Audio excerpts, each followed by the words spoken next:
Hey guys, welcome to the KickBack FC. Thank you for joining us once again. Don't forget to like, subscribe, and share. Welcome back to the Kickback FC, your go-to spot for unfiltered real talk, all things soccer. Here we've got it all. We break it down the biggest moments, the hottest takes, and everything that you need to stay tapped into the world's game. We'll even tap into some other sports from time to time because if it's big in sports, we've got some thoughts on it. Whether this is your first time jumping in with us or you've been rocking with us from the jump, again, I just want to say thank you to all of our friends and supporters. Once again, my name is Cornelius. I'm joined by my boys and fellow co-hosts, Al Nasir Fan. How you doing, Mr. Mike? I'm doing well, man. It's been a tough week, for my sports teams, but I'm doing all right. How about you, Gabriel? Missed you last week. I'm all right, man. Yeah, last week was a time. Yeah, no, I'm all good over here. So, how you feeling? Feel good, man. A lot of good football over the weekend. Cornelius, how are you? Good. The it's starting to get a little bit warmer here in Cleveland. Cavs brought it down to a game 7. It's currently ongoing, so I'm sure we'll all be tapping in on the score there, but not doing too bad, man. Cannot complain. Before we get into soccer stuff, I just want to say congratulations to Golden Tempo, who won the 152nd Kentucky Derby this past weekend on Saturday. I don't know if you guys were watching the Derby, but the last race is always the biggest race. It's the one that everybody is like up for. And it was crazy. Golden Tempo started off like essentially in last place and ended up getting, crossing the finish line. And it was nuts. This was the first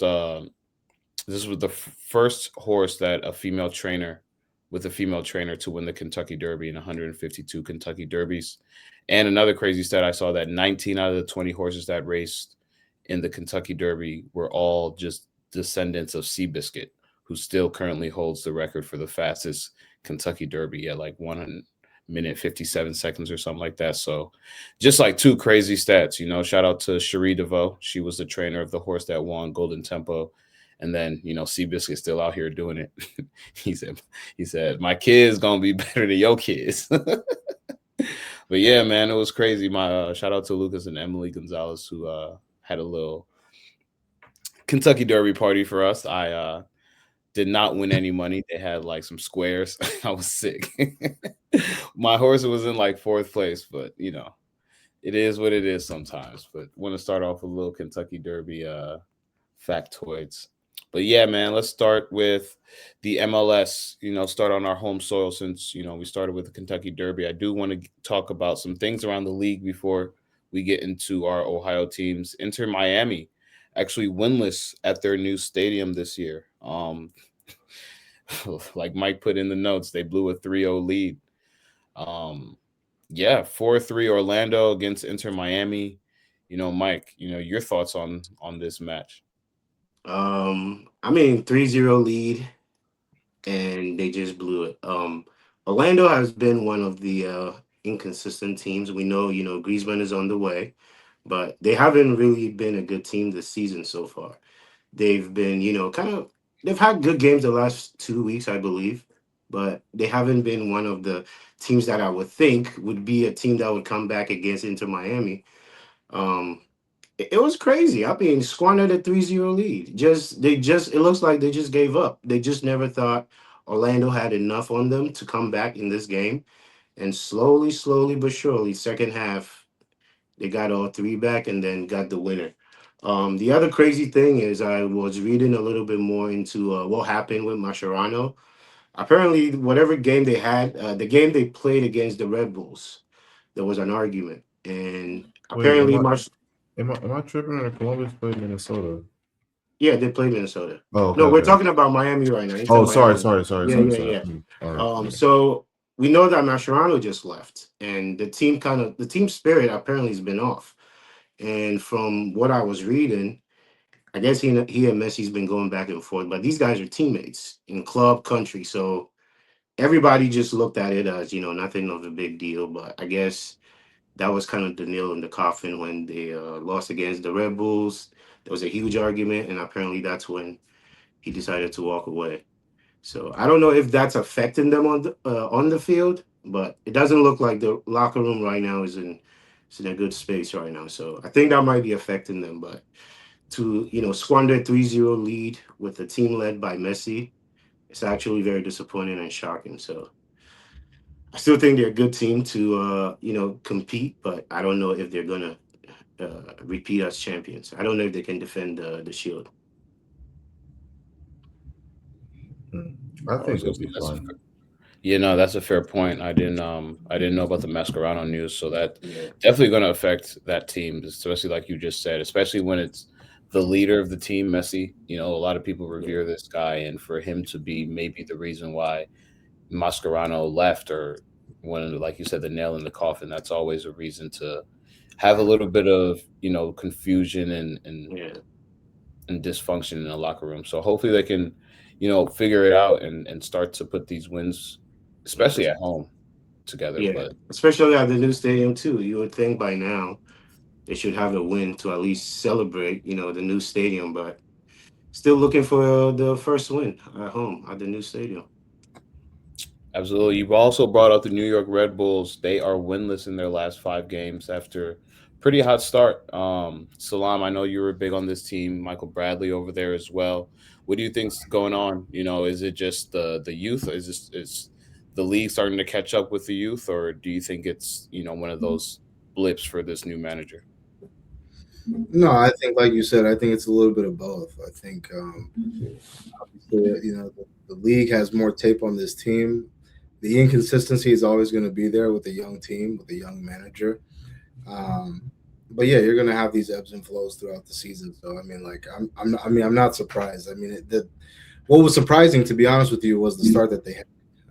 But you know, that's why you need leaders in the team to help you grind out some of these games, because they're in almost every game that they're in. They're Yeah, competing. Just more of, you kind of need that veteran leadership to kind of get you over the line, and not wanting to move like too far ahead. But you kind of saw that this weekend when Miazga and Hagelin came in for Cincy. Like, defensively, when we needed to defend, they're the ones who really help yeah, contribute to. So, I mean, yeah, they're New York's a young team. Um, the first few games of the season would have you assume that they were ahead of schedule, but I kind of figured that this would taper off after a few weeks.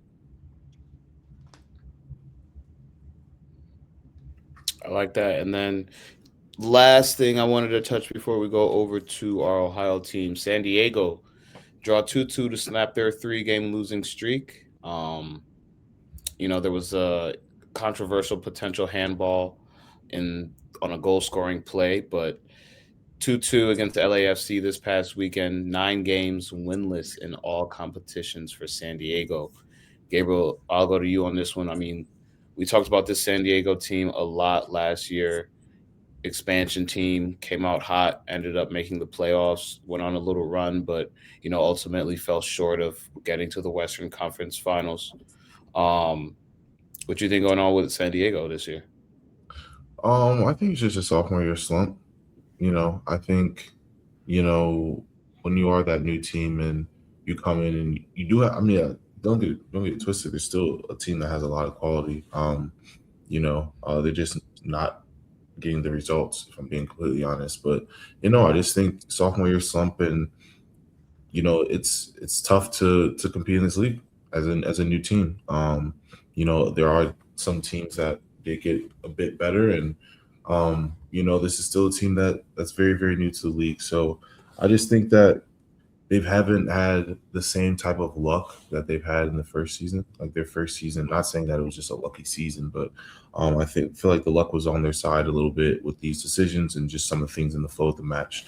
And not all their games, it's just they've been closer games for the most part. Yes, this is their positive result, first positive result in quite some time. They've been taking a lot of L's before that, but close games, a lot of 2-1s, 1-0s, things like that. So those aren't matches where you necessarily sit there and say, oh, we're getting blown out 4-0. We're not doing the fundamental things right. They're doing things right. They're just not they're just losing focus in some of those pivotal moments, and that's what's holding them back from getting the results. So, I think it's part of that sophomore year slump, but I think this team still has plenty of quality, and I think, this draw, even though it's heartbreaking that it happened in the last second, I believe it's still a better result than they've had in the previous couple match weeks, and I think it's something to build upon, especially against the LAFC team that's one of the best in the league. So I think they'll be good. They won't be what they were last year per se, but this is going to happen at some point. So might as well let it happen early in the season than later in the season.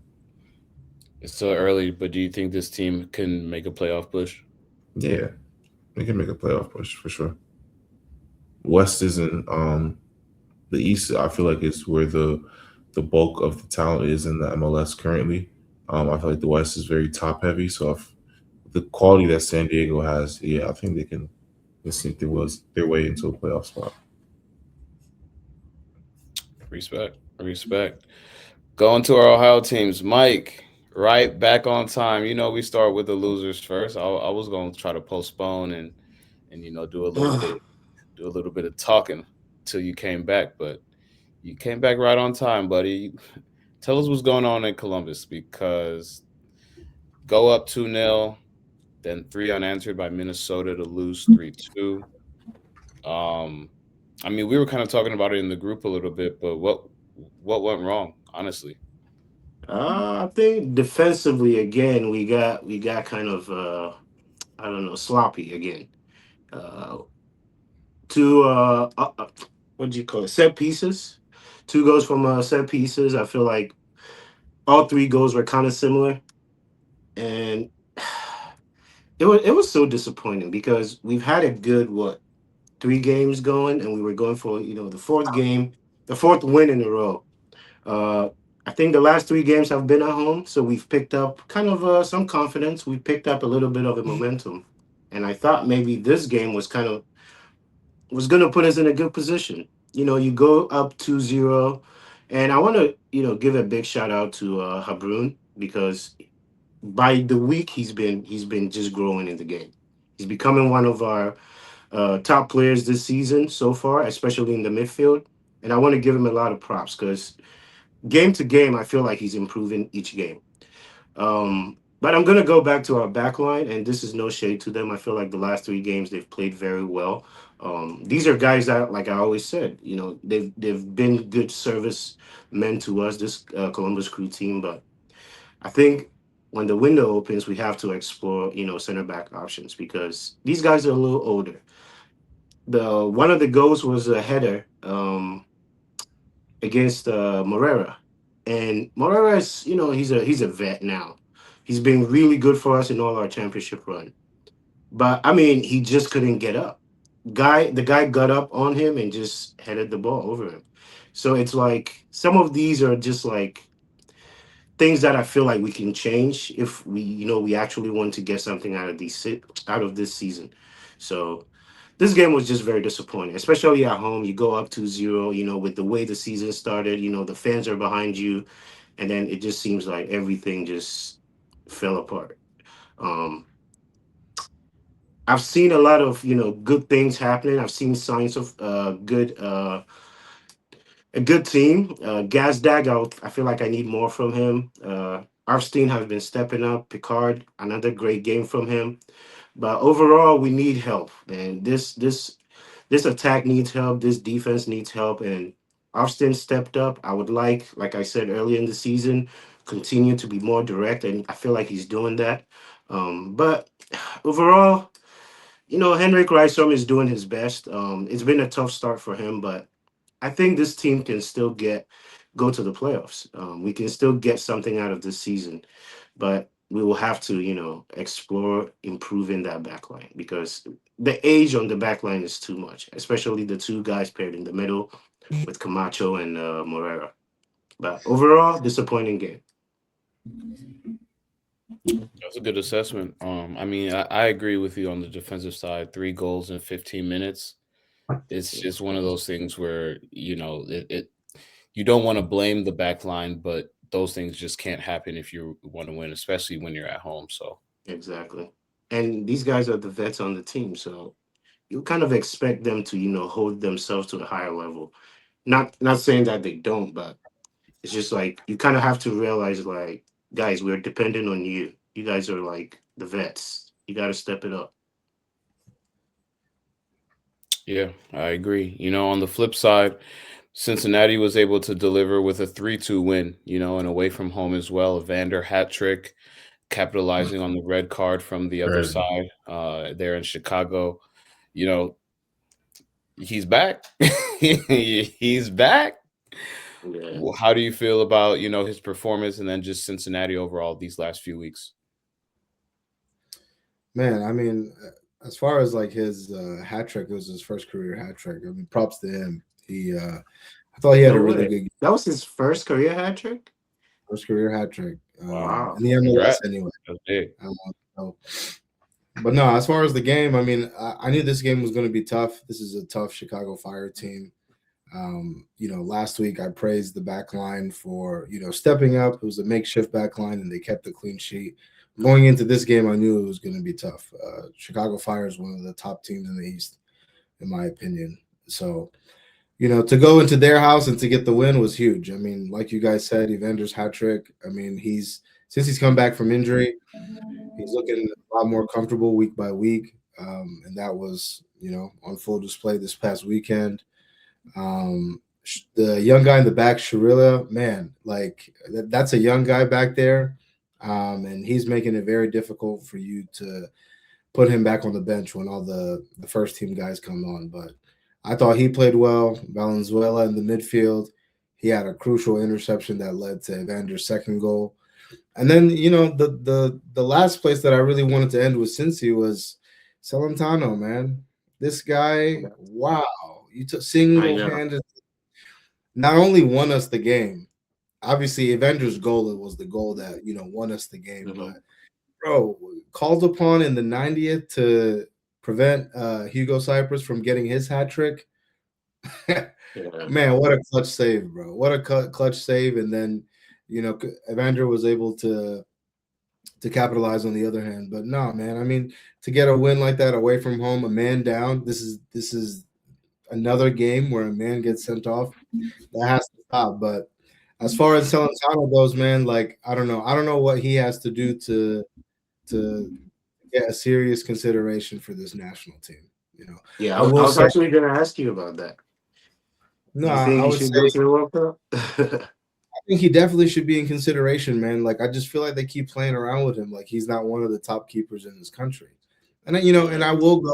I will say though, like as far as the goalkeeping position goes, I think we got some options there. Yeah, People are I talking about agree. Matt, you know what I'm saying? People are talking about Matt Turner still there, Ethan Horvath, Schulte can. Schulte, Yeah, the he's an Columbus option. is also good, Celentano. I mean, Brad Yeah. Stuver. I mean, like we got some guys. I just feel like for whatever reason, Celentano is just not being seriously considered, and he needs to be. He's one of the top players, one of the top goalkeepers in this league and in this country, and that was on full display. We get that 3 points because of him, and there's no denying that. So, shout out to him. Yeah, man. Evander, I feel like he's too good to be playing at FCC. I'm sorry. Oh, he's not ready I to mean, leave. every week in, week out, bro, he's like almost orchestrating everything. Do It's you see him impressive go? to watch. I don't want to spend What? too much time, but do you think he's going to go to Europe or just? I think he can play in one of the top 5 leagues in Europe. I really do believe that. I told Mike he could play in the Prem. He could Yeah. play in the Prem. He He may could, not yeah. be like, what I'm saying, Evander, but he could be, what I'm saying. He's too good. He's so impressive. He could be Evander dos Santos. You know what I'm saying?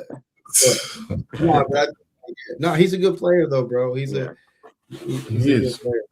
And he's actually picked up, man. Ever since he's been in the league, like he has one of the top like goal contributions since he stepped foot. Young guy too, so lucky to have him, man. A lot of people were saying, how are we going to fill Luciano Acosta's shoes when he left? And I mean, we couldn't have found a more perfect place. No shade to a It's cost. almost an upgrade. I think it's an upgrade, actually. I mean, it's just going to be more sustainable. The longevity is going to be longer with him. But yeah, man, great win for us.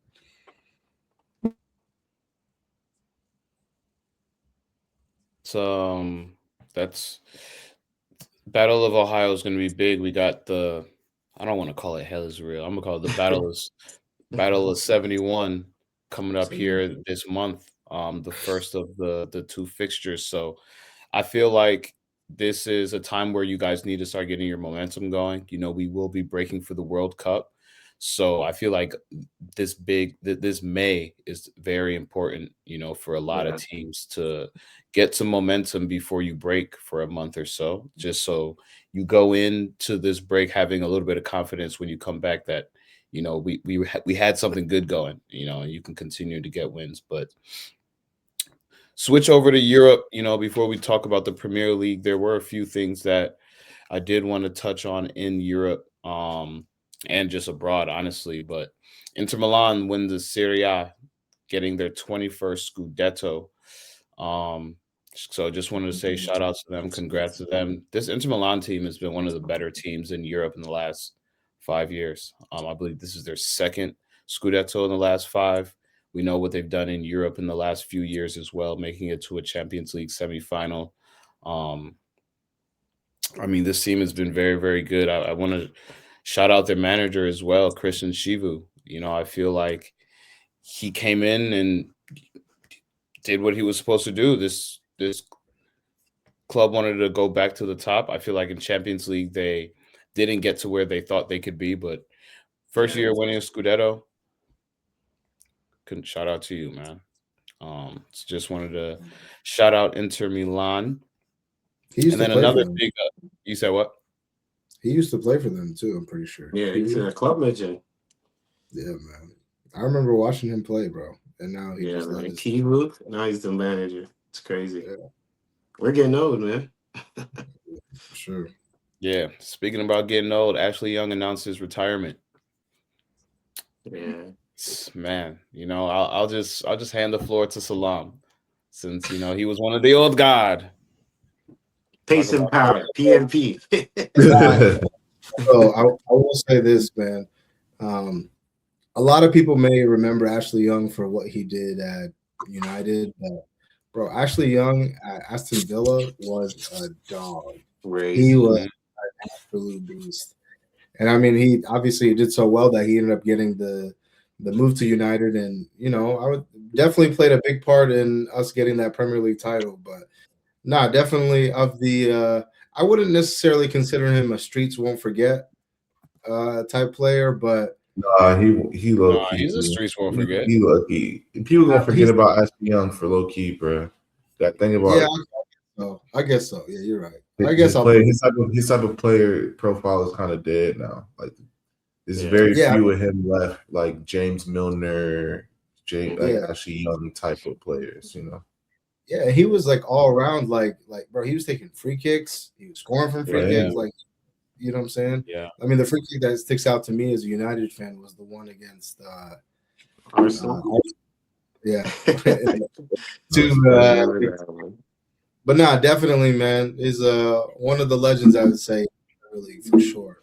Not even so much he did at United, but man. And I think he played against his son too in the league. He's been playing for him. Yeah. He played with his son. Play with his son. No, it's against. I believe it was against. I don't think his son subbed in the game, but but he was rostered. But even just to play professionally, your son's playing professionally, man, it speaks volumes. Yeah, man. Definitely streets won't forget, man. Yeah, I agree. I feel like the fact that he played for United, maybe people wouldn't want to categorize him as that. But he's one of the, top 10 streets won't forget. He was really, really good at Aston Villa. He didn't necessarily live up to it at United, but he was still a very good player. So he definitely will be remembered. I think Ashley Young was one of the top wingers of the 2010s. Oh, yeah. International caps and all that. Yeah. Top player, man. Top player. Yeah, the Doc Rivers.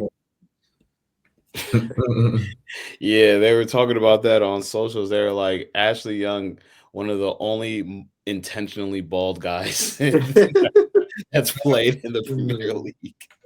Ashley Young, Doc Rivers, and Jadakiss. Yeah. It's Floyd Mayweather too. Yeah. That's fun. Yeah. Jadakiss got a whole fro. Yeah, Jada, yeah, he growing it out now. That's funny.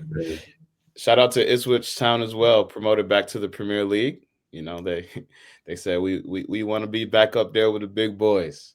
That's impressive. That's The very Laps impressive. boys. The Lap boys. Good, yeah, good We for them. should sell them back. Yeah, honestly, they're gonna get an influx of money, so you may be able to get them back. But yeah, no, shout out to them because obviously, you know, it's hard to come up to the Premier League, hard to stay, but it's also, I feel like, low key even harder to go back down and come right back up. So, you know, shout out to them. Unfortunately, I think they're gonna go right back down. But just before the transfer window even ends, I think they're going right back down. I'm gonna say that now. That's Hey, let's keep it a stack. But no, shout out to them, man. It takes a lot to do that. So, barring how they doing the transfer window, Yeah, I agree. Is McKenna still their manager? I think believe so, yeah. so. Yeah. I think so, yeah. McKenna's still the Wow, manager. that's impressive. So- 2 Premier League promotions. Okay. Yeah. Yeah, That's and I good, think man. it's Do it. That's how you got to do it. yeah. Mhm. Yeah, we'll be seeing him and we'll be seeing Frank, and we don't know who will be that third team. They have their playoffs coming up here soon.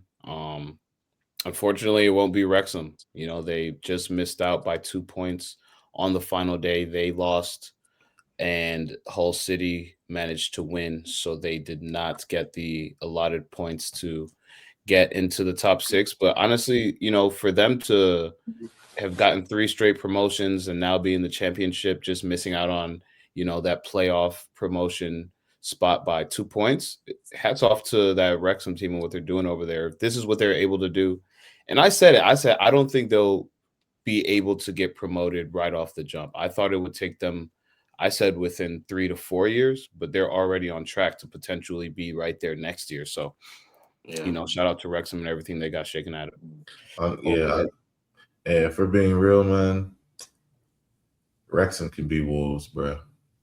They almost beat Chelsea. We'll see it next year. Bro, I'm sure we'll see it next year. I'm being so real. Like I said this when obviously before their final day. I was like, Wrexham, if they make a playoff spot, we can mess around and see them in the Prem. Like honestly, and they missed off by 2, but I fully expect them to. I don't expect them to be in the 1 or 2 seed next year, but 3 through 6, I fully expect, bro. Like, yeah, you guys are becoming now like, a bigger club just within the world of football. Like, players want to go to you. You have the money and the infrastructure. You should be making a playoff spot next year.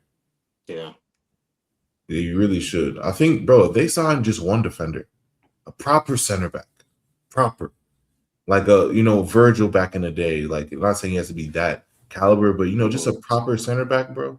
yeah. Bro, this team will be fine. They just get scored on too much. Like they can score, bro. They'll score 3 goals, 4 goals, but they'll draw 4-4, 3-3. Like, yeah. But no, man, they're on the right track, man. We can see them we'll see them in the Prem before the end of the decade. I'll put money on that. We'll see them in the Prem before the end of the decade. I fully believe that. Fully believe that. Yeah, I fully think the next year too. Like, to be completely honest. Yeah, just like Gabriel said, they have a good infrastructure, but they do get scored on. I think that's the one thing they need to tighten up on, and they could. And I don't even put it past them to be the 1 or the 2 next year. I really think the way this team has grown exponentially, the manager seems to have gotten it right. So, cannot complain with what they're doing over there. But yeah, man, let's get into our teams a little bit. Chelsea didn't play this week, so shout out to us. But Pochettino still seemed to want to talk about our ownership. It's finally coming out, and I'm sure whatever Maresca says when he does say it will be a lot worse. You know, Pochettino was still a little political about it, which I do respect. But Mike, how did you feel about what he said about the He has a ownership? job. And I mean, and honestly, did you think it was tame? Did you think it was like, you know, calm what he said? Do you think it's something that the ownership would look at and say it was out of, you know, out of pocket?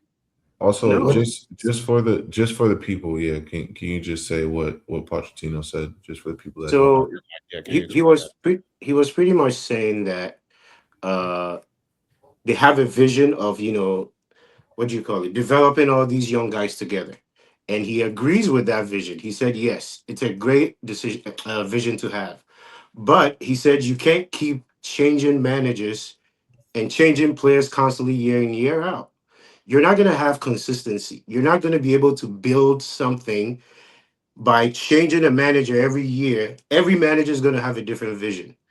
So if you're not willing to kind of like listen to managers and allow some of these managers to kind of, mold the team without any type of outside influence, then you can have the vision move forward, and kind of grow and develop the way it should. So what he was saying was that after the season he had with Chelsea, he went to the board and was pretty much telling them this is what we'll have to do, and they didn't agree with him. So he was like, "Well, you're pretty much handicapping me to do something that's impossible." He said, "I've developed this team to a certain level. Now we will need to add special pieces to it to take it to the next level." So we were all not most of us Chelsea fans were not Pochettino fans, but he did kind of get us into a good spot before he decided to walk away. And now that he's talking, now I get where he's coming from. Now that we've seen everything that has happened with even Maresca, it kind of makes sense. So all the last two managers have walked away because you didn't share the vision that they were seeing. These guys are managing the team, and he feels like analytics get more input. Like the board gets more input than the managers actually get an input. So he was pretty much confirming kind of the things that we're seeing. Like, why would Maresca walk away just like that randomly? Because they were not trying to see where he was coming from. And there was a divide. And he thinks that it's not going to work if you don't allow a manager to kind of have some control to how the team moves and who comes in and who leaves. And I agree with him. It might come off a little bit like, oh, he's just trying to pile on now that we're going through a rough time, but he's absolutely right. I don't disagree at all. You need to kind of have one manager to keep a consistency of growing and developing these guys. How can you have one manager come in, mold Enzo, Caicedo, or whoever into one player? He walks away, another manager comes in. It's like there's not going to be any consistency. They have to learn all over a new, what do you call it, philosophy and all this. So, I mean, I agree. It makes sense. You can't keep changing managers and expect everybody's philosophy to kind of mesh and develop a good team. It's just not going to happen. And I Yeah, think that's what we're suffering with right now. I agree. Nothing wrong with what you said. Yeah, I don't have a problem with it at all. But some people look at it as, oh, he's kind of talking now that everything is going the way he's going. But I don't disagree with him. I think he's right. Nah, the NDA just ran out, so now he can say whatever. Yeah, yeah. You're Right? now Honestly, you that's can talk. probably what came out. Honestly, I Yeah, mean, we're just now similar to Ange. Probably, we saw Ange talk with Ian Wright and Gary Neville, yeah, and them. Um, you know, I agree. I mean, it's very obvious and clear to any real football fan what's going on at your club. yeah, Very obvious and clear. We don't need to necessarily. I mean, obviously, we would love a look behind the curtains to see what's going on and the mhm, day to day, but I don't need to really know what's going on to in the day to day to know what's going on because I can yeah, see it. And yeah, obviously all the extra stuff makes more sense and it helps put mhm, context around things. But nah, man, yeah, you can't. That's like a company switching CEOs every 6 months, bro. yeah, what exactly. do, what are we? The vision is changing. The core values are changing. consistently. Constantly. You know, Exactly. every coach has a different set of, whether it's, Islam, you're a coach, you usually have, maybe 4 or 5 words: respect, I don't know, passion, determination, things of that sort. You have maybe 5 words that you keep consistent throughout, your coaching career, whatever the case may be. Bro, you switch coaches every 4 or 5 months, you see a different 5, 7 words every 6 Yeah. months, bro. So it's like the vision and what you're looking for and what you're being asked to give with each and every coach is gonna change, and you Yeah. can't, bro, you can't really live like that. Yeah, You you can't expect really be, success yeah, you doing can't that. be It's not successful like that. sustainable. It's It's not not. sustainable. It's It's not. not. So I think, yeah, you guys need. I mean, honestly, I think you guys made a bad decision getting rid of Pochettino, but obviously, I think Maresca is a better manager. I think the biggest mistake was getting rid of Maresca. Yeah. But that just goes down to the business model. Mm-hmm. It's a hedge fund. Really, Chelsea is the new 5-year plan. No, bro, this is Hey, if exactly you know, you know. If you know, you know. If you know, you know. exactly what United was going through. Cornelius was telling me I was a conspiracy theorist, but I'm here. I'm here for it. And I was gonna say on some real shit though, like it doesn't help that like your guys' players they're young players at like really good moments in their career, to where it's like Enzo Fernandez is like, well, now I'm looking around because it's like, I haven't even really hit my prime yet. Cole Palmer came out and said, I'm in it for the long term, but shit, bro, he's still young enough to where, in a few years it could be like I need something else. So yeah. No, I agree. We're kind of like doing some of these players a disservice, kind of wasting some of them right now because you're not allowing these guys to develop in the right way. It's so annoying, and I know Cornelius feels the same way. We're tired of this revolving door of managers. Get one guy, one that is experienced, not another experiment with these hipster new guys. Get somebody that has been doing it. That's where I'm at. I don't care about all these up and coming guys anymore. I'm tired of experiment. Get someone who knows what they're doing. Let's move on from that and stick with that guy. would you take the Bournemouth guy? I've been hearing his name linked with you guys. No, I don't want him. I don't want another hipster up and coming guy. I would love Luis Enrique. I would love Simeone. Somebody who's established. Somebody who knows what they're doing. They know how to develop players. They've done it for a while to do it. This is not one of those mid-table clubs that you can experiment with. This is a top club. You need a top manager, someone who can command the room when he walks in to manage this team. So I hope they make the right decisions. By the names I've been hearing, I'm not impressed so far. Yeah, nothing really moves me.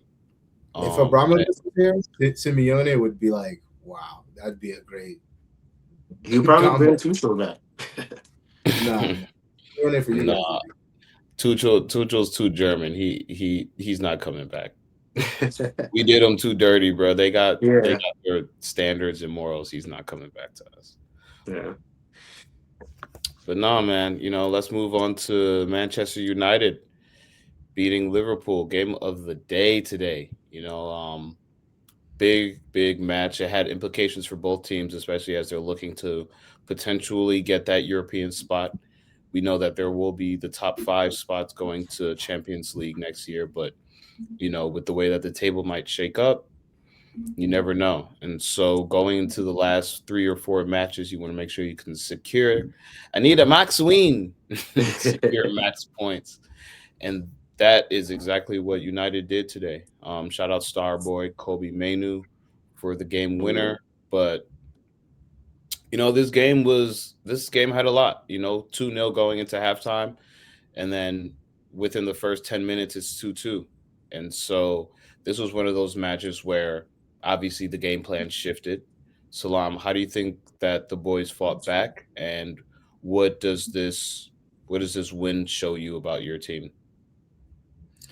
Well, what does the win show me? It's shown me that the team is evolving, because The concerning part for me was when we conceded the second goal.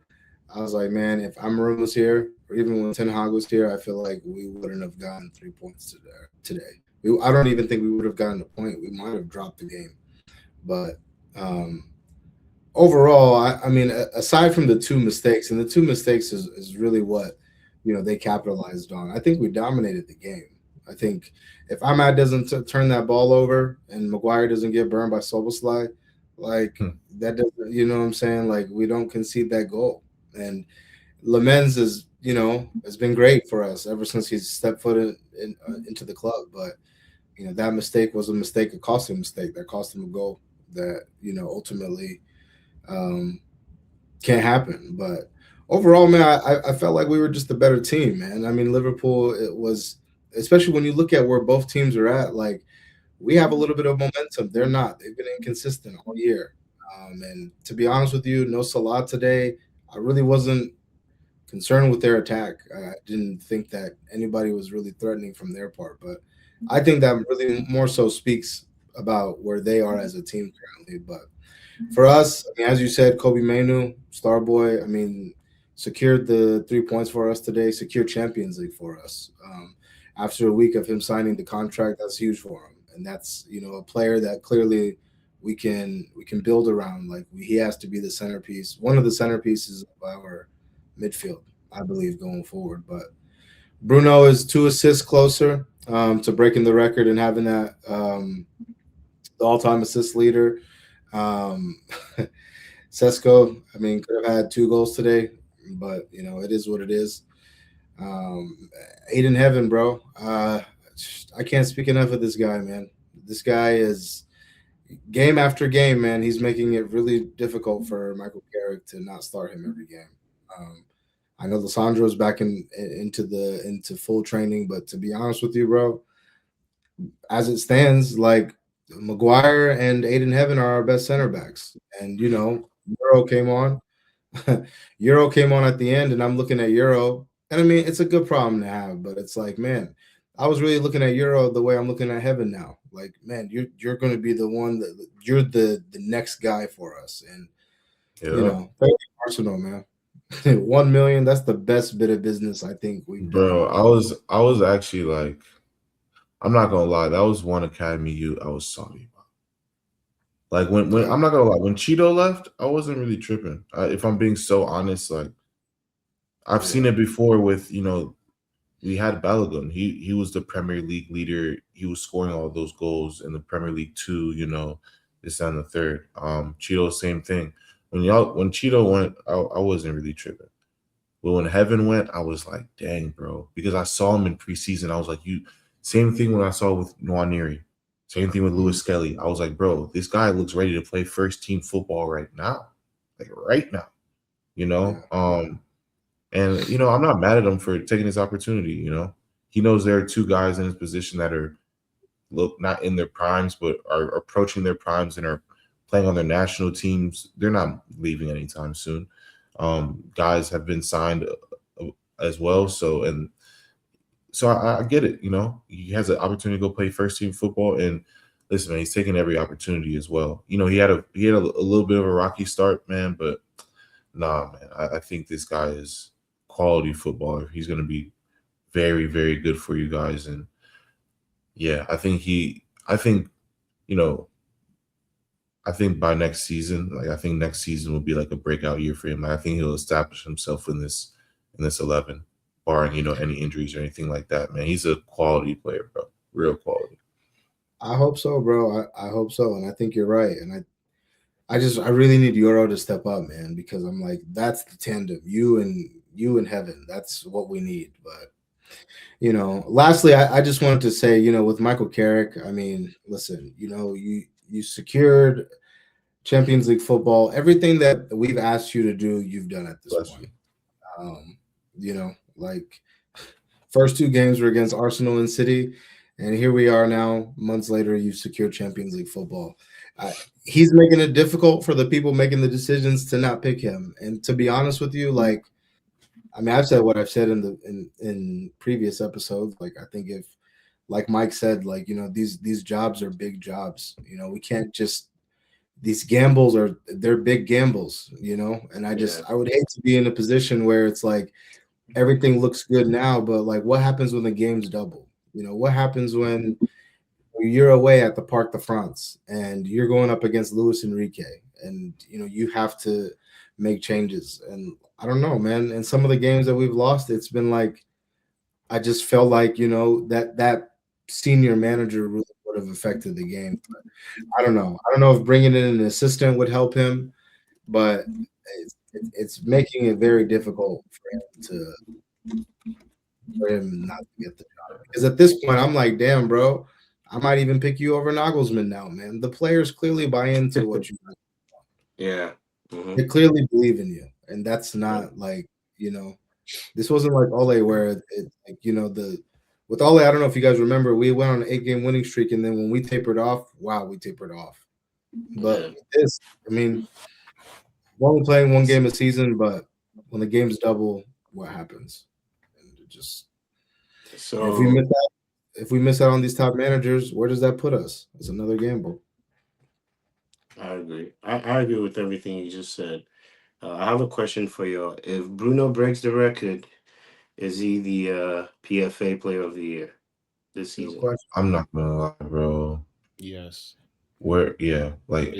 He is with that, to answer your question, yes. This guy is on absolute nonsense, bro. And I'm not even a biggest Bruno fan, but bro, respect. When you do that, you have all the respect, bro. Like you can't even sit here and try and like play Bruno, man. He's had a fantastic season. Do you guys remember? Go ahead. Finish it. No, it's just fantastic season, bro. Every game, I don't know where United would be without him, bro. And thank God he's been pretty much healthy the entire season.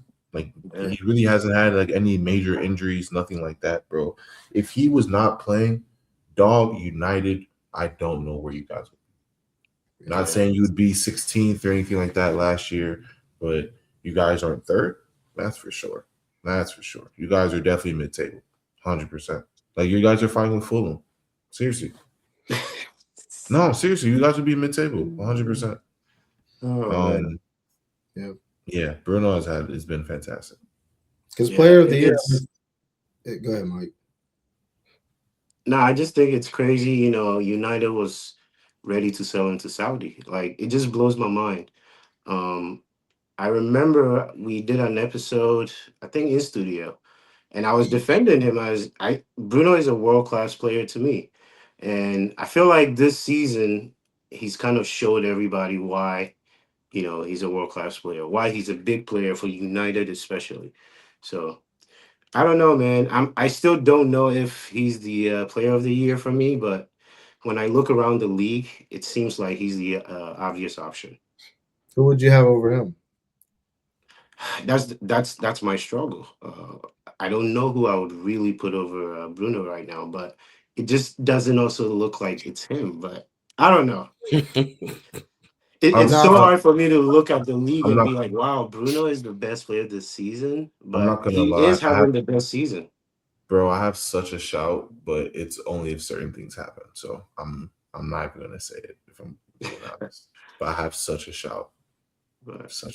He's definitely the front runner right now, for sure. You know what? I'll say it just for the clips. Go ahead. Right now, this is such a shout, but I'm gonna gas it.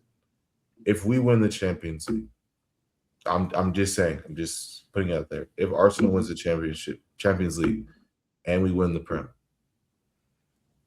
David Rise in that conversation. I knew you were gonna say that, bro. I agree. You know, everybody knows how much I like to hate the Golden Glove too. I'm just saying David Rise in that conversation too. That's all I want to say. You can't even say it's not gas, but we have to win the Prem and we have to win Champions League. If we do both of those things and he wins Golden Gloves, bro, I'm not, bro. I've seen a season from that guy I have not seen in years from any keeper. I'm not even. I don't even think win Champions League though. I think just from the Prem alone. I think whoever gets nominated from y'all has to be, like you said, Raya or Gabriel. The Declan Rice. I'm not even saying Too commercial for me. yeah, bro. Gabriel and David Raya, bro. My goodness. I just want everybody to understand. For me to even agree with this, y'all know how I will have my love-hate relationship with Arsenal.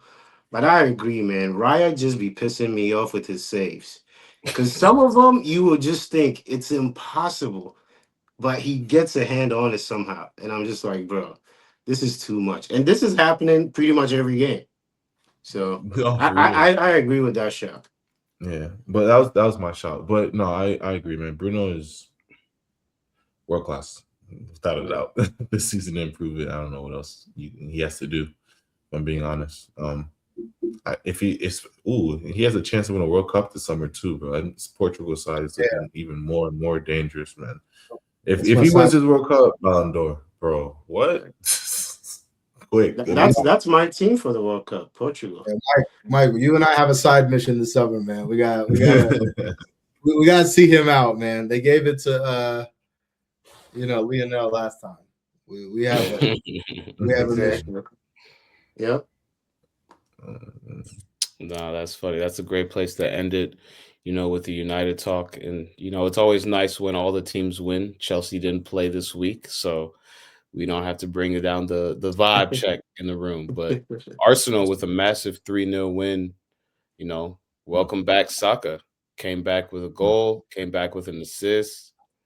You can't deny his greatness. You can't deny his influence. They try to, but they came down influence. Nah, man, it was good to see him back on the pitch. I wasn't able to watch the game because I was coaching, but when I was watching the highlights, it was funny to read the text in the group chat because Yasser and Gay were talking about Saka made the guy touch earth. So I'm like, all right, what did he actually do? Did he actually make guy touch earth? That was first highlight. Saka makes guy touch earth assist. Yeah. Shout out to Raul Jimenez. Our guy. Shout out to Jimenez. 2 goals for Gyökeres. Great finish with the header. Great finish on the Saka assist. This team is gelling. I feel like this team is finally understood the moment. Like these last couple of weeks, I feel like that Arsenal has understood the moment. That City loss was, I don't want to say it was needed to light a fire, but it definitely from just watching the highlights, I could tell that this Arsenal team is moving a little differently. Just even in the Champions League win, it wasn't great, but they did what they had to do to move on. And I feel like sometimes you need a loss. You need to get punched in the mouth to understand the gravity of the situation and understand the moment a little bit. But I want to hear from Gabriel. What did you take from this win? Is just overall, what did you take from the win? Mostly positives. I have one negative, but a lot of positives, man. One, I like what Arteta did with the lineup today. I'm going to talk about this guy, but Lewis Skelly. I mean, we have man of the matches. Gyökeres had 2 goals and an assist. Obviously, Saka played extremely well, but my man of the match is Lewis Skelly, man. A player that played a lot for us last season, but obviously we have Hincapi and Calafiori in the left back position. Hasn't been playing much. I know he was dealing with he grew a little bit actually. If you noticed, he actually did grow, so that's why he looked a little awkward when he was playing early in the season, trying to get used to his body. But today hasn't played a 90 minutes in the Premier League since Lord knows when, and puts on a masterclass today. I just think the lineup was good, and we're at home. We had a good showing away from home against Atletico Madrid, and I think the fans and our players understand that, like, bro, you guys have 4 matches. Like, I don't even know. There's nothing else to say. You understand what's going on. You guys have 4 matches, so each and every decision and tackle and shot and whatever that you take is going to decide whether you are here with a medal and raising a trophy and we're celebrating, or you're crying again with our families and your wives because you're sad because you're second place again. Like, you have a month, and I just think this performance showed that was like finally you guys you have no room to have a mistake anymore. So yeah, I just think that we took advantage of the moment, and obviously having our starters back and especially our stars player back makes a difference. You guys want to tell me all the time, like, oh, you guys, this is the difference. Like, no shade to Madueke. Like I said, I love the Madueke signing, but this is the difference, bro. When with dribbling with purpose and beating guys with purpose and knowing what you need to do when you're trying to figure out on the fly, bro. Like, bro, this is one of the best hats I've seen from us all season, and it came from in part big to Saka, but I have to give my props where props are due. Gyökeres, this is the best 45 minutes I've seen from you in an Arsenal shirt, fam. Seriously, and it's not even just talking the goals, bro. I'm talking about the hold up play, the touches, the passes, being incisive, being decisive in those moments. Like the through ball to Saka, like I should see that from you more. I'm happy I saw it today, and it's good to see that. But this is what we need more from you. When teams start to view you as now a passing threat for layoffs and things of that nature, now you're even more of a threat. Now things get even more difficult for the opposing opponent. So yeah, man, I just all around great performance, and it only took 45 minutes to really complete the job. I love what Arteta did. Take Saka right off. We don't need him to play anymore. He did his job. He rest him for now Tuesday when we play Atletico Madrid. So I think the lineup was perfect from the start. I think Zubamendi needed this rest. I think Lewis Skelly needed this start, and he needed the confidence as well. And I think Arteta needs to see that he can trust Lewis Skelly as well. So I think that kind of goes both ways, and I think that they had a good embrace, after the match, and I like everything that I saw from my team today. The only downside that I have to say about today is that I wish we would have scored more. I wish we would have scored more. I know 3-0 in any football match is a great scoreline. So I'm not going to sit here and say that it's not a good scoreline. You could play 90 minutes and you win 3-0. It's great.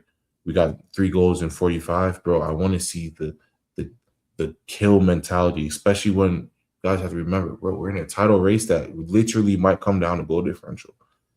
And for me, I've seen City go win 3-0 or win a half 3-0 and go get another 2-3.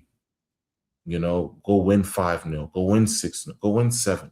Bro, be like Bayern, go win 10-0, 12-0. Like, we need the goal differential. So, the only downside that I have to say is I wish my team would have scored a little bit more and added on in the second half, whether it was even just 1 goal or 2 goals, because these goals will matter.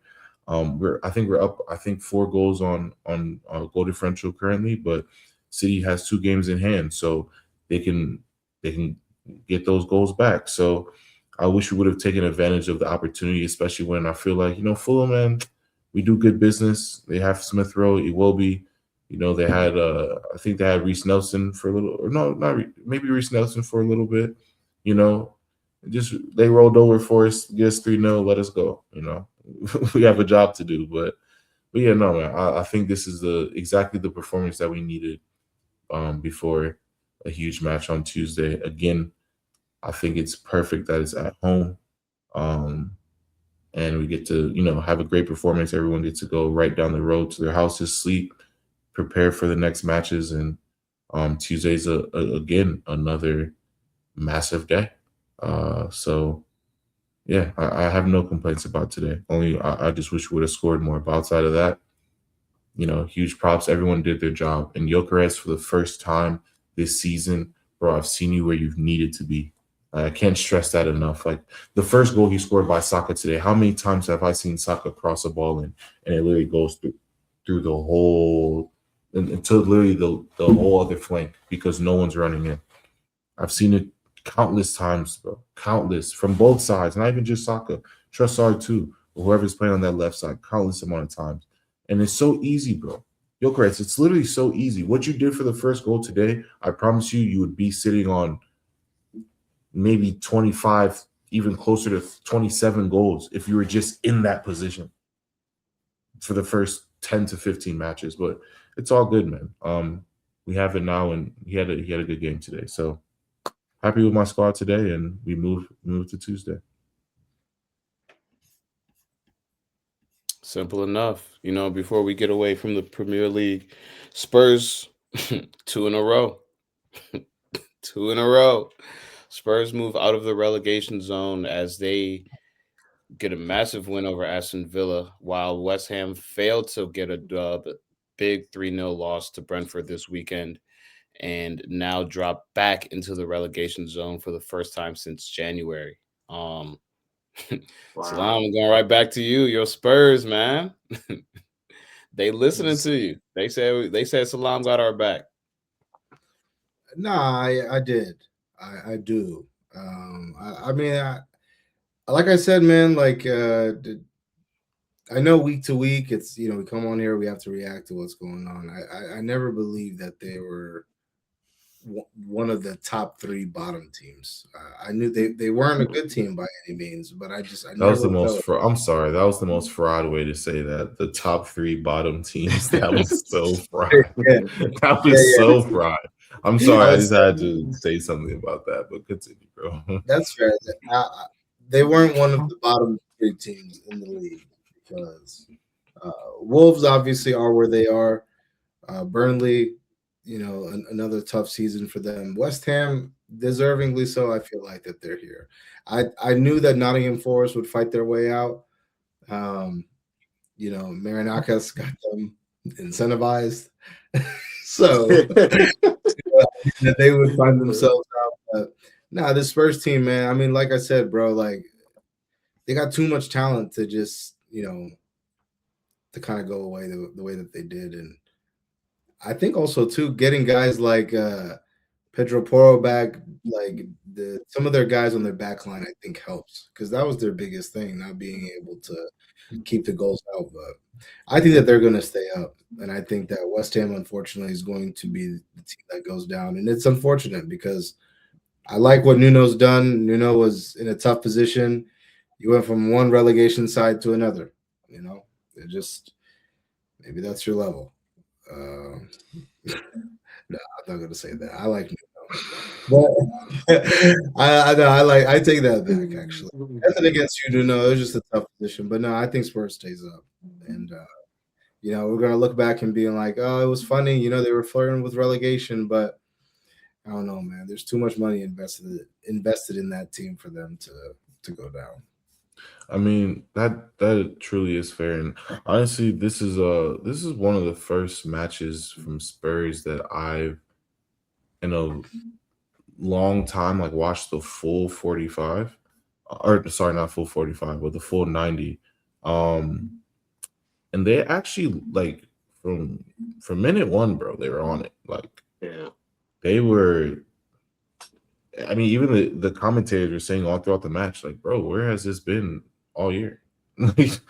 Nothing has really changed with the lineups. Like, guys have been injured in and out. You're actually missing some of your more quality guys, but where has this type of mentality and effort and quality been for the entire year, bro? Like, it was actually crazy. And it was so wild because I was sitting there watching the game. They're up 2-0 at half, and I was like, 2-0, most dangerous lead in football.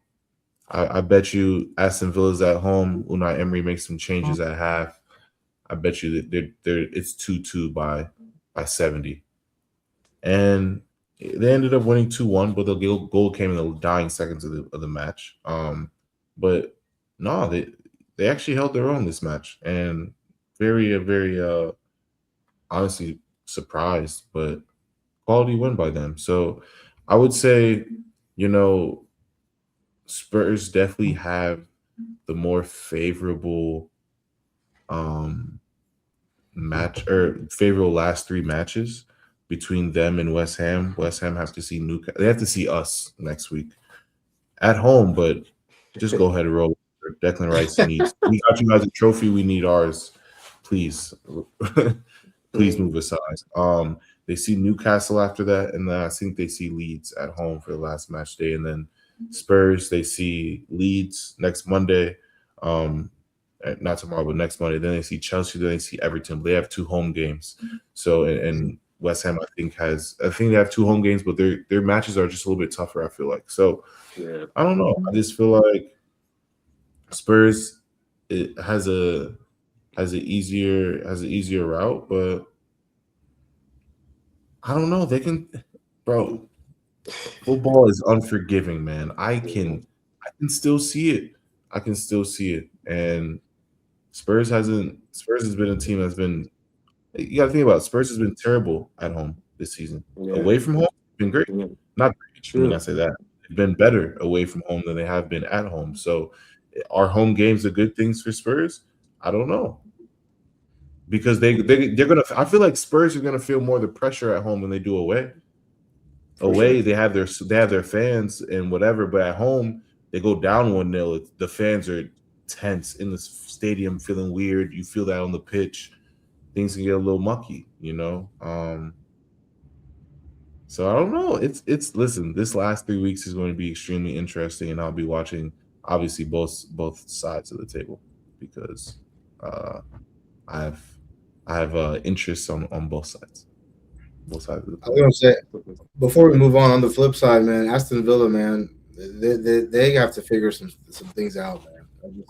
All season, I feel like them, Newcastle, these are teams that I expected to really build off of what you guys have done the past few years. Yasser said it in the group chat. Like, I don't know what it is, man.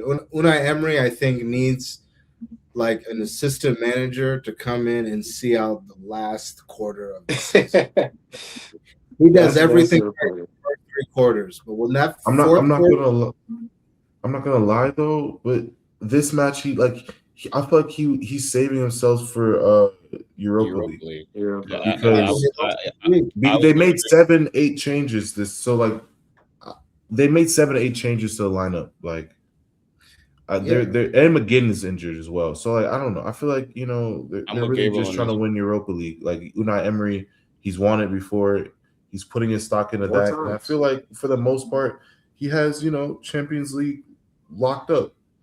You feel me? I don't think Bournemouth could make a little run, but Aston Villa would have to lose 2 matches in the league for them to really be in fear of not making Champions League football. So, and even honestly, even if you're in Europa League, you go to Champions League anyway. So for Unai Emery, I'm not even mad at this one, but I do agree with you on the fact that they should be taking steps forward, but I don't want to put too much stock into that just because I know where their focus is.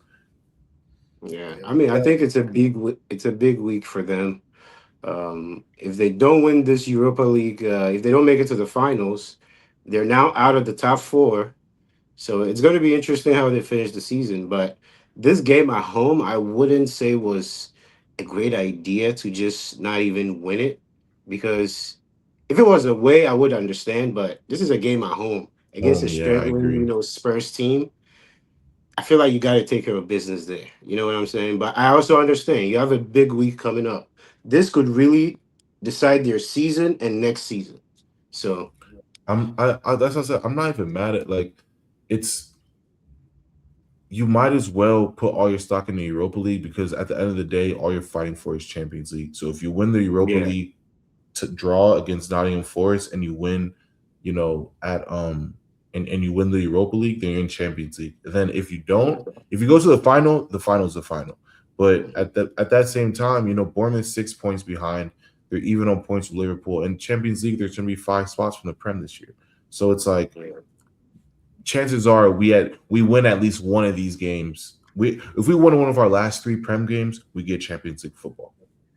If we win the Europa, we get a trophy and we get Champions League football. So it's like I don't think he's really, even if they draw one of and they lose the last 2, like they're in the Champions League. So I don't think they're tripping. I think, rightfully so, they're going for that trophy, and I would do the same thing.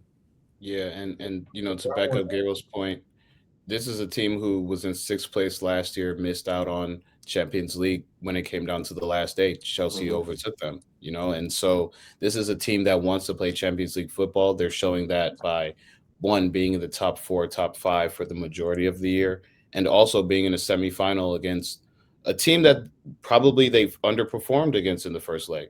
Forest is up 1-0.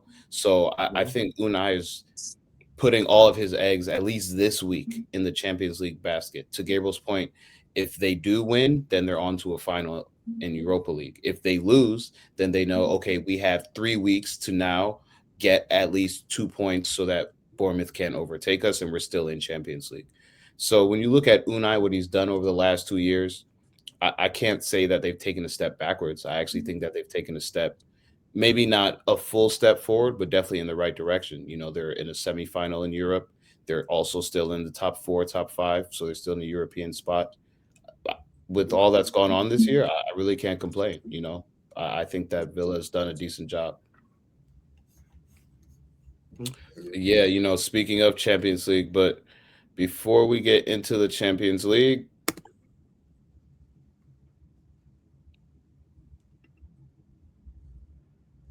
What? the Cleveland Cavaliers are moving on to the second round of the NBA playoffs. Come here. Yeah, no, I just had to go ahead and let everybody know. I had to score down here this whole time. I've been peeping and looking at the game, but no, just had to go ahead and let everybody know that Cavs moving on. They made it interesting. Game 7, all teams won the games at home, so there were no road wins in this series. And, like they said, this was the third Game 7 in the last 24 hours. Celtics also had a Game 7, and then Philly also had a Game 7. So, or not Philly, but Detroit. Detroit also had a Game 7 in the Eastern Conference. So, there's parity in the league. A lot of these games are getting extended to Game 7s in this first round in the East and in the West, to be honest. So it's been good playoff basketball in this first round. We see Detroit next. Who y'all got? Cleveland or Detroit? Just throwing it out there. Mike, I'll start with you. Cleveland. You already know where I'm at. Oh, I might have to go to a game down in Detroit too. No lie. But yeah, Cleveland all the way. Cleveland for sure. I'm out on Detroit all the way, man. Just especially with the way that they the Magic, the way that they were handling them. I'm like, man, you guys are the number 1 seed, man. Y'all don't look like it. No.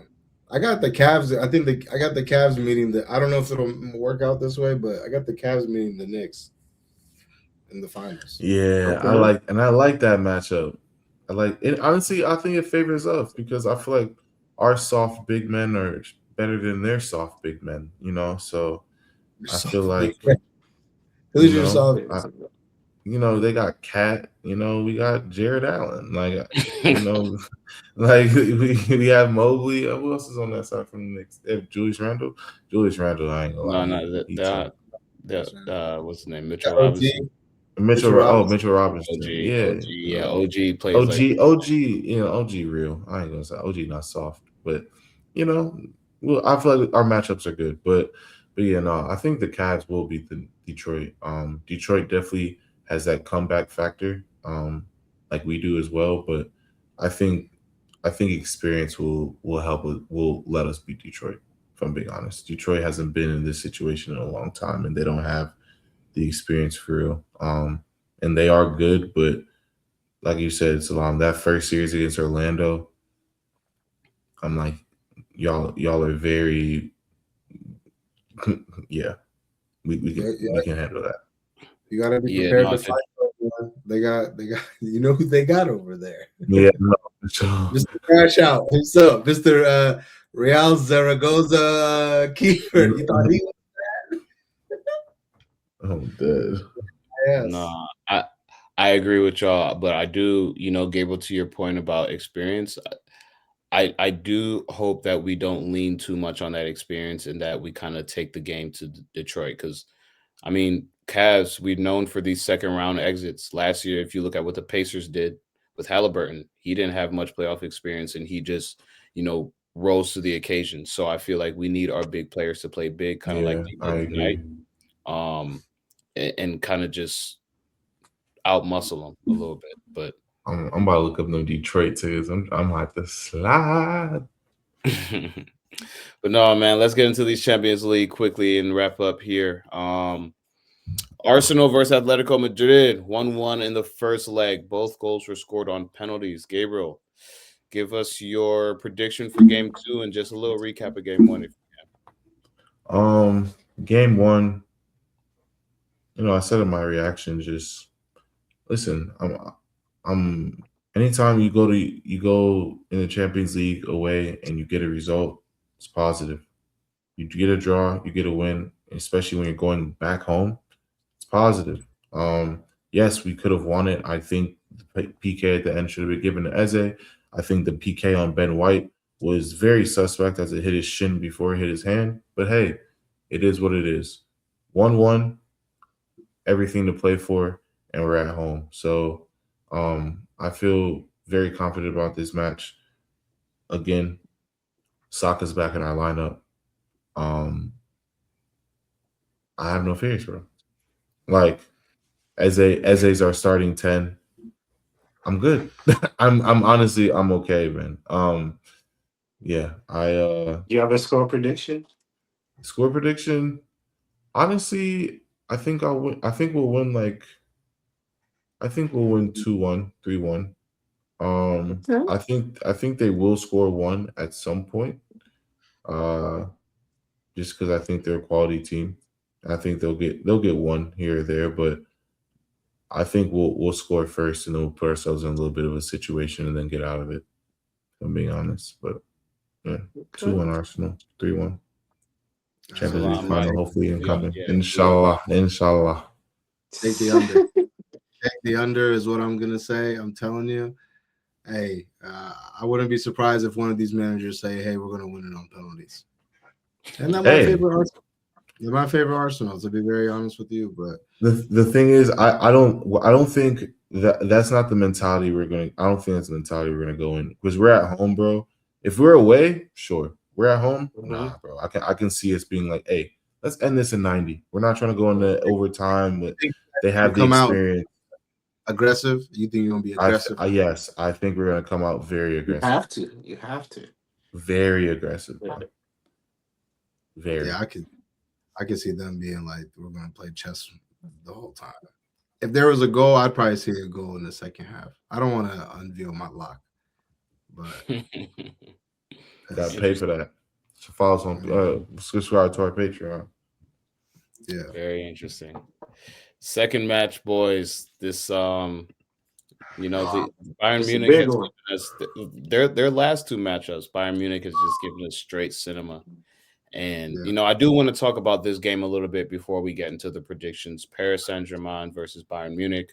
First leg was in the Parc des Princes in France, and 5-4 Paris Saint-Germain. But this game easily could have gone either way. Both teams back and forth. Both teams high-flying, attacking football. And, the one thing I do want to talk about is how after the game, a lot of the pundits and, there was a discourse how there wasn't enough defensive, there wasn't enough defensive showcases in this game. And, how the defending was kind of foregone. And honestly, I you can look at the defending or you can look at just the quality of the strikes. This was a game in which Manuel Neuer reported 0 saves. I think it's the first time in his Champions League career that he won a game without a single save in a knockout match. This was just one of those games where if you look at the quality of the goals, if you look at the quality of the counterattacks, the pressing, I mean, Nuno Mendes versus Michael Olise was one of the best 1v1s we've seen in the last how many years? I mean, Olise would beat him, and then in the next 1v1, Nuno Mendes would take the ball away, and Nuno Mendes was flying on the other side and playing balls across and trying to get assists. Bro, it was just one of those games where if you never seen a soccer game before, you've never seen a football match, and you watch this one, you would become an instant fan, even if you didn't know the rules, just because of the quality of the match. I mean, every single player on the pitch played well. I mean, I guess besides the keepers, just because of the way Yeah. the And by goals happened. proxy, yeah. At the end of the day, it was just one of those where the field players had a field day. Yeah. Everybody went out to play, and everybody, played to the best of their ability. It seemed like, and this is when the game is fun. And I love what Vincent Company said after the match. Because he kind of responded to those who were talking about how defense was kind of lacking. And he's like, "Look, these are two of the best teams in the world at attacking. Were you going to tell them to go defend for 90 minutes when that's not the thing they're known for?" No, I the game shook up how it shook up, and we're going to go back on the second leg. We're going to do the same thing. We're going to attack. We're going to attack more because now we need to score more goals. And so I thought it was very, very brave of Vincent Company to say that, because I know people wanted to try to get him in a soundbite, but he's like, "Look, we lost, but that's another team over there too. They're the Champions League current holders. So we didn't lose to any scrubs, and we're going to go back and we're going to play our same game, and hopefully we win on the flip side." But what y'all got to say about the game? Salam, I'll start with you.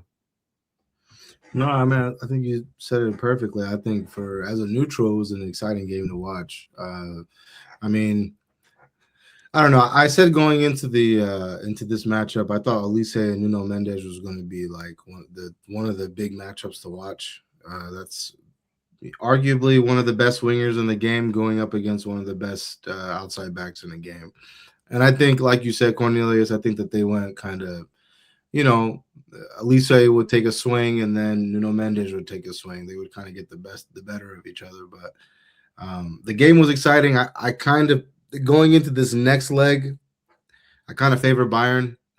I just think that it's kind of it's a blow mentally for PSG to be up the way that you were, to concede the 2 goals that you did in the short amount of time.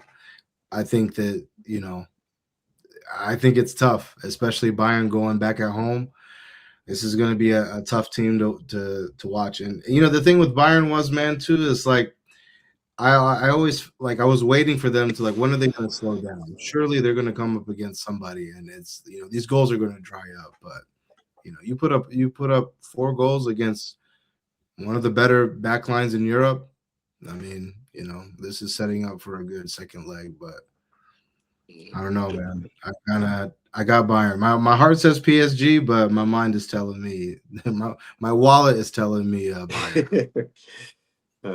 I just think it's kind of, a little too performative by some of these pundits to first thing go at, "Oh, these guys weren't defensive enough." It's like, if you watch the game, how is that the first thing that stuck out in your mind? It's like the goals were crazy goals. These were not like easy goals that, oh, he could have, some of the goals maybe could have been saved, but the No. quality of just the game, I feel like should be the topic, and not, "Oh, these guys weren't defensive enough." It's like we complain when teams are too defensive, and now we're complaining when everybody's open and they're playing. This was an open game. They were going at each other. So I'm kind of disappointed that's how some people, like, reacted to the game. This is one of the best games of the season. Like, The year, I don't easy. care about defensive. Like, come on, people. What are we doing? But I'm going with Bayern, man. I still feel I'm confident in my pick. I think they go to the finals. They're just too good.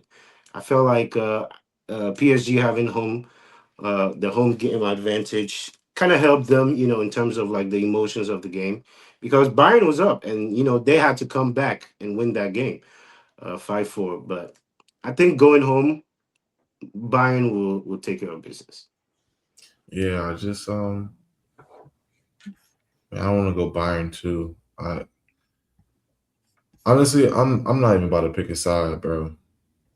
What I saw this first leg was just, I just want to see 2 heavyweights go again and just fight. And I agree, Mike, with the pundits. I just think they just needed something to talk about and something to make headlines with, because if you sit here and watch this match, bro, every goal there is maybe one goal that I thought maybe this keeper can do better, and I think it was PSG's keeper. I forgot which goal it was. But outside of that, each and every goal was side netting. This close to the post, being like, bro, I don't care who it is, bro. You're not saving it. Like, these are goals that you're just not saving. Like, I'm sorry, I call David Raya one of the best keepers in the world. David Raya is not saving 8 of the 9 goals that were scored. Like, it's just not happening, bro. And Dembele's goal that had Neuer like stuck, bro. That goal was insane, bro. Yeah. Bro, like, who would have thought he was just gonna go there? Like, it's crazy. Like, he had Neuer literally stuck because he was like, it doesn't make sense, and then he's like, oh shit, it's in. Like, you can't look at that and just be like, oh, should have defended better. It's like, I agree, man. The quality of this match, you just have to sit.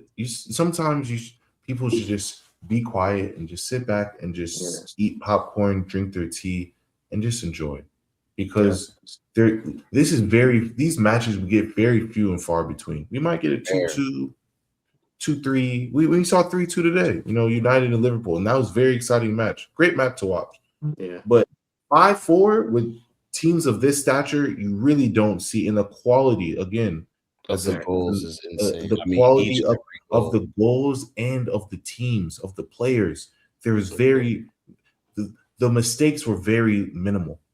Every player had so much quality. Every passage of play was sharp, was crisp. But like, man, it's what like a FIFA game looks like, if I'm being completely honest. Yeah. It was like a FIFA game.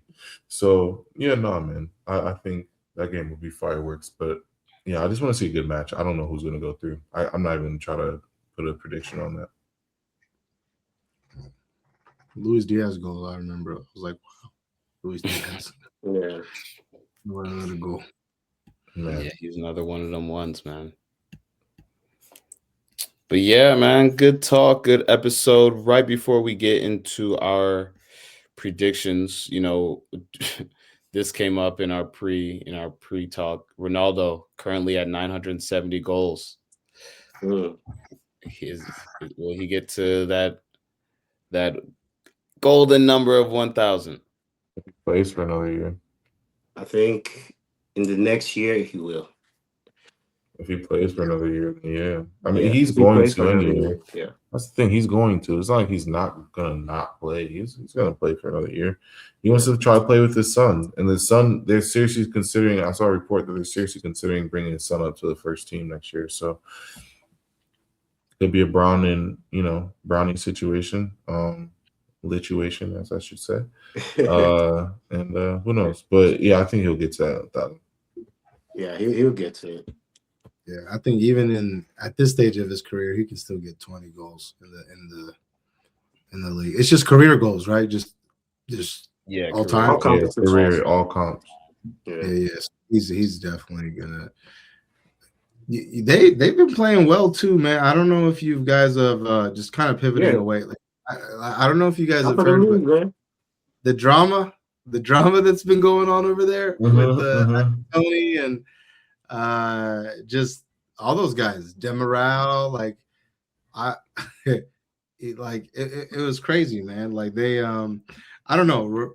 I think Ivan Toney. I mean, I'm not too clear on it, but Ivan Toney had said something, essentially alluding to like whoever they want Al Nassr to win the league, and. Kingsley Coleman, Ronaldo, a lot of those guys made it a point to when they scored to go celebrate in front of Ivan. And I thought it was kind of weird, like Ronaldo kind of stooping down to that level. Like, bro, you're Ronaldo. You're doing this to Ivan Toney. No disrespect to Ivan Toney, but it's like, anyway, nonetheless, Demiral, who's the center back for Al Hilal, he got salty, so he went back to the locker room and grabbed his Champions League medal. From the not UEFA, the Asian Champions League. And he was walking around with it like this, like respect too. I got 2 of them, and he was like pointing to the badge, and I'm like, "Hey, respect," like, like I don't have much to say about it. this way or this way, but I thought it was interesting, like these little this little beef that no one. I don't know. I feel like no one was. No, I just- saw it. I think it's just funny. I mean, Ronaldo hasn't won there. He hasn't won there yet. So of course, the year that I don't know all the ins and outs because I have seen some questionable things on video on Twitter. I have seen some questionable things, but that's every league. I saw some questionable things this weekend. Sesko, that handball. We won't get into it, but it is what it is. We'll just let that be. We'll just let that be. It's statute of limitations, but I don't know. There's going to be beefs everywhere. We can go back to 1,000 different things in the season. I didn't know what to say about that Sesko thing. Now that you made me think about it, because I thought about this when I saw it. He would have had to hit it the perfect way for the ball not to change its direction. He just happened to be swiping. Doesn't matter, bro. It doesn't matter. I don't. Salam. It doesn't matter. No, Salam. It does not matter. Stop. I have seen I have seen on every level in professional football, if an attacker in any way, doesn't matter if it deflects, whatever, if the attacker hits the ball with their hand and they score directly after, it's not a goal, bro. It sucks for the attackers, but it is what it is. Gabriel, did you see the LAFC game winner this past weekend? No, I didn't. Bro, that one was more egregious than I feel like Sesko's. Because that one hit the guy right on the arm, and then it went to the other guy, and they didn't even call it. I'm not agreeing with you. What I'm saying was the ball, he hit the ball. I'm not saying he didn't hit the ball, but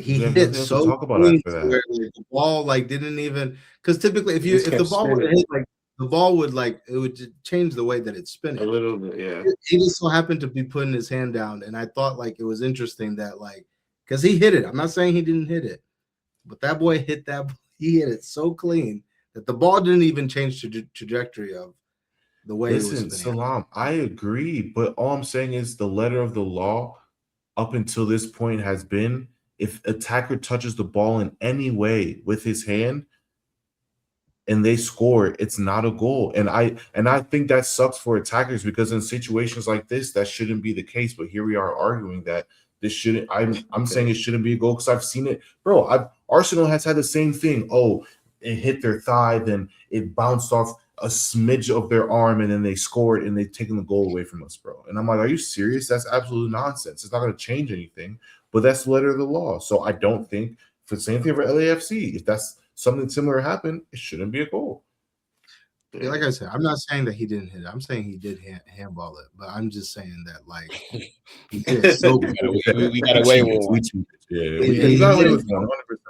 Bro, the ball didn't even, because if I were to spin that ball right now like this, and if I were to hit it with my hand, the spinning of the ball would change, bro. It didn't change, which was crazy for me, because I was just like, man, he hit it so clean. But nonetheless, I'm not saying it wasn't a handball, but also too, why is the ref standing in front of Bruno? We're right outside the box, man. Shout out to the ref today, man. We all recognized who you were as a referee in that game. We all knew who you were. You made it very apparent that you were present today in that game. Shout out to the ref, man, and all the refs out there. They put that ref cam on them. They be gassed up. Hey, on that Kobe Mano goal, though, that ref cam looked crazy. Fire. Yeah, it was that nice. Ref cam was fire. That ref cam was fire on the Kobe Mano. Who do y'all we're going to shout outs? Predictions, shout outs. Which ones? Well, hold on, before we even go into that. We're 2-1 on locks this week. We still have one lock to be played, which is tomorrow. So if you want to see that lock, please subscribe to our Patreon. We are 2-1, as I may repeat. We are 2-1 so far this week. So at the bare minimum, you're gonna be breaking even with us. Bare minimum. Yeah. And if you're breaking even in the betting world, you know what that means? You won. It means you won. You break even, you won. So go check out the Patreon, go check out our locks. We're 2-1 on locks this week so far. And yeah. All right. Yeah, it has to be at least 75% or higher unlocks this year. Yeah. But I say like 60. I say 65%. Actually, I feel like everyone's over 50%. Yeah. so as a collective, we definitely should be over. Yeah, we'll do the numbers when the season ends. Because my shit been hit. My shit. My Champions League's been hit. Yeah. Anyway, I'll start. go ahead. You go. Okay. My shout out this week. I spoke about him earlier, but Victor Gyökeres. Hey, I gotta give a shout out to my guy. He's gotten a lot of obviously a lot of slack, not only from myself and from a lot of other people as well. But say what you want to say. Numbers are numbers. 2 goals and an assist. This past match, I think one of his best showings in an Arsenal shirt. As a striker, hold up play, all of those things. But then also, he hit 20 goals all comps this season, which I don't think is an easy feat as your first time in an Arsenal shirt, playing in all these competitions. And on top of that, there are only a few people that have done that. One including Thierry Henry, and I can't remember the other name. I think it's Alexis Sanchez, debut Arsenal season that scored 20 goals all competitions. I believe it's just Alexis Sanchez, Thierry Henry, and Victor Gyökeres. So again, a lot of guys have said a lot of things about this guy, including myself. I'm not going to sit here and say it's been pretty, but at the end of the day, you have done something that very few people have been able to do at our club. And yesterday was an amazing showing, and I think, hoping that for years to come, hopefully you can, continue to build on these type of performances. So shout out to Victor Gyökeres, man. Well deserved. 20 goals. Can't complain. I can't complain, but I'm happy with what I have. Yeah. My shout out goes to Cristiano Ronaldo. 970. I know we just touched on it a little bit, but I have it written down. It was my shout out of the week. He's also, Portugal is my pick to win the World Cup. So hopefully he gets to 1,000 within the next few months, but that's my shout out. We'll see what happens. Hopefully Al Nassr also wins the Saudi League. I just don't respect the hate for this man. Everything he's done, I just feel like we just take him for granted. But he's my shout out for this week. Yeah, they're gonna miss him when he's gone, just like Braun. Yeah. Mm-hmm. Yep. But I'll go next. My shout out this week is going to go to Barcelona and Lyon's women's team for making it to the UEFA Women's Champions League final. That wrapped up today.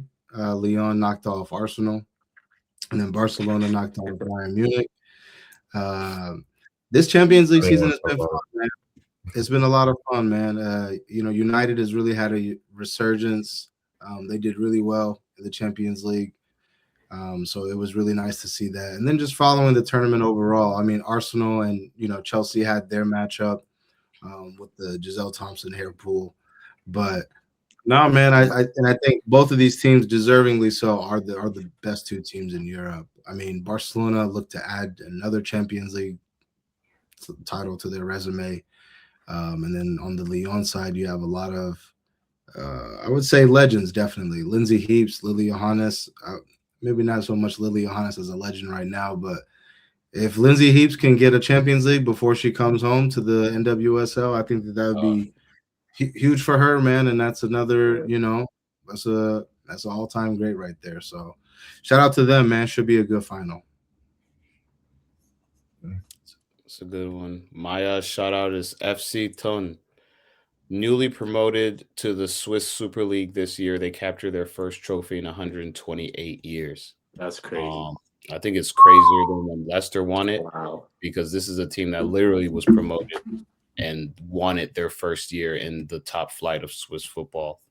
This is from a team that only spent $470,000 in their summer and their January transfer window.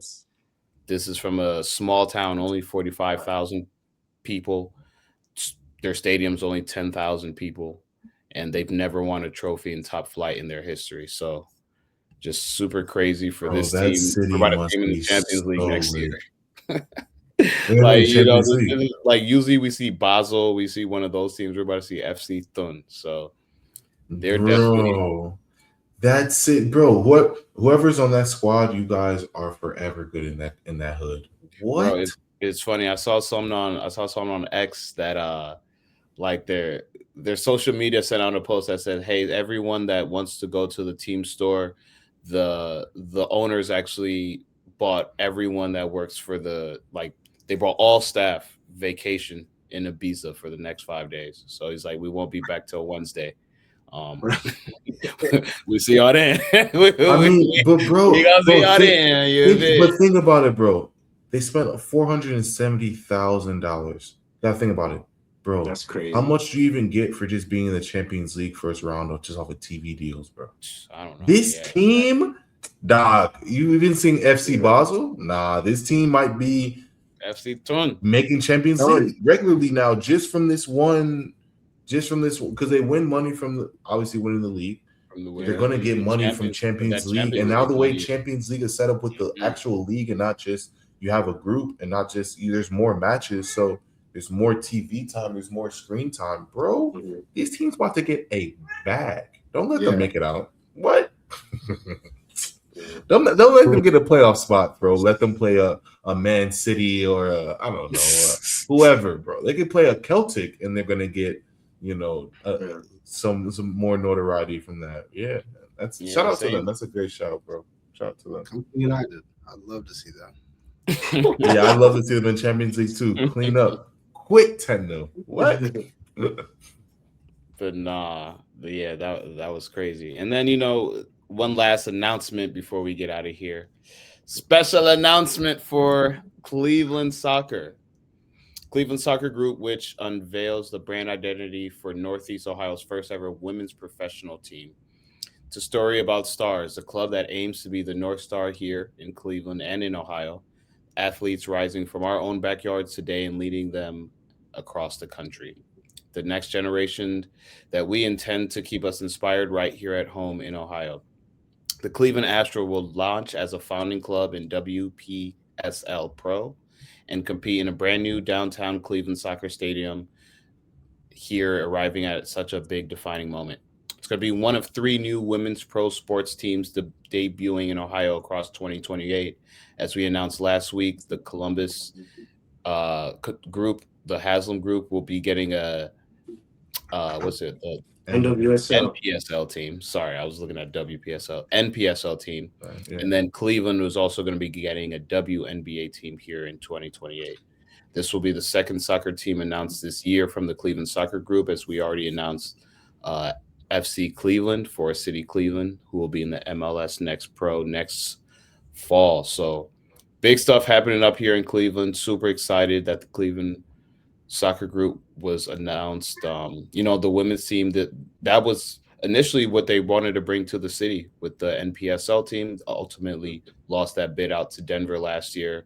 Columbus got the bid this year, but we're bringing a second division team to the city. So massive for Cleveland, massive for the surrounding areas, and for all of you who have aspirations to play pro or play semi-pro and potentially get looks to make it outside of high school or college. Things are coming. So I'm super excited about the team being announced. We have some dope promo videos coming up there. So if you follow the pod, please follow Cleveland Pro Soccer. Please follow Cleveland Astra. Please follow us, but then also be on the lookout because you might see some of our faces in this promo. But yeah, no, super, super, super exciting stuff. I think, this is long overdue in Ohio. I think, it's crazy. I was actually talking football with someone recently who isn't from Ohio. I think they're from Vegas or maybe like someone on the West Coast, Arizona or something like that. And he was talking to me and he was like, yeah, like I told him I was from Ohio. He was like, bro, that's actually crazy because you guys have some players out there. I'm like, yeah, bro, we breed athletes. Like Ohio is a very just athlete state, not even just soccer, football, basketball, kind of everything. So You know, I'm happy now that, you know, Ohio has a lot of major sports, but uh, adding women's soccer is something that we've missed for a very very long time, and I think it's a beautiful thing that we're adding 2 years, you know, or two teams within the next 2 years in that landscape. So I can be more excited about it, as well as adding a men's team to Cleveland. I know Columbus has obviously has had the Columbus Crew. We have Cincinnati, but now adding a team to Cleveland in Ohio too. You know, just completing the state of Ohio. You know, great things coming along. So yeah, no, Cleveland Astra, super excited to, you know, be a part of, you know, just their promo video.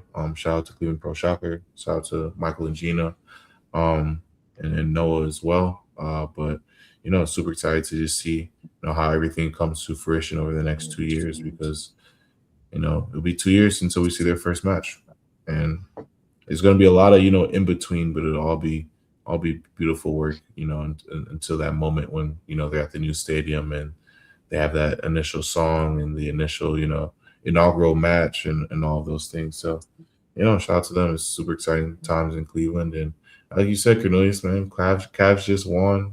On to the next round, playing Detroit. You know, Cleveland popping right now. It's hot up in Cleveland. It's not hot yet, but it's hot. You know. Come on. Yeah, man. No, I love that. Soccer's booming in Ohio. Not so much in Columbus, but we're doing well. And as Gabriel said, follow. Mhm. Subscribe. Before it becomes expensive, while it's free. Hey, when we switch up, you'll know. Y'all gonna know. Yeah, if you want to be grandfathered in, Ain't no more free, Randy. Delete my number, block me. We are starting fresh. But appreciate everybody for tuning in. Yes, sir. As always, we appreciate your continued support. Only if you subscribe to the Patreon do we appreciate your support. That's my new angle from now on. I'm only appreciating those who support us. If you don't, please.